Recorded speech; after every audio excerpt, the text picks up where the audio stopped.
Haka dorbar telang kaying dorbar tauan Lok Sabha ka barang yat chakman UMP ka Congress Natura Parliamentary Constituency men haka khat waitre unok pra arhajar pusan ulakran halor ka jing Shah İeh-beiñ ki Nongtrei ASHA bat Anganwadi bat ka jing bamrenti karukom yok pisa jongki.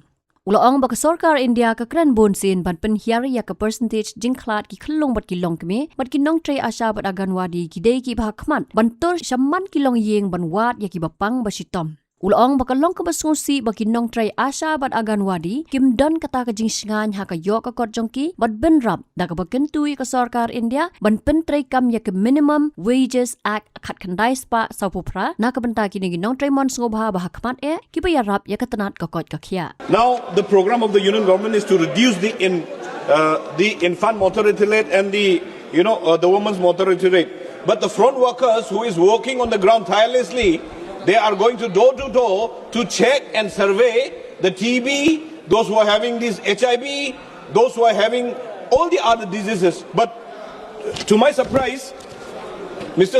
Chairman, sir, there is no such social security for these Anganwadi workers and ASHA workers who are spending their entire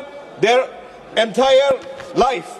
Mr. Speaker, sir, I would like to urge from the government the implementations of minimum wages to ensure the coverage of their fair compensations for them, and then regular and timely payment for the Anganwadi and ASHA workers, social security benefit and maternity benefit, career progressions, legal recognitions and occupational safety, and at least give them prior redressals for these Anganwadi and then ASHA workers. Habatin, page bahagi kishab, kashab plus F. Ka plus F? Hakabam bangibam dunaki eki batay kamet. Namar kata habathiru atau kau kamlu ka umpnyang kadut pet ya ka sharp plus F haka jingsom. Yaki nutrient kumki vitamin bat ka iron la icon diat bat ka bathau bha kam kata ika dur jingki marbam ka jingmat lani ka rukom shed yaki. Balehi banai kita. Kadon ka we ka jing mentoy ba kongsan. Ka kot ka kia.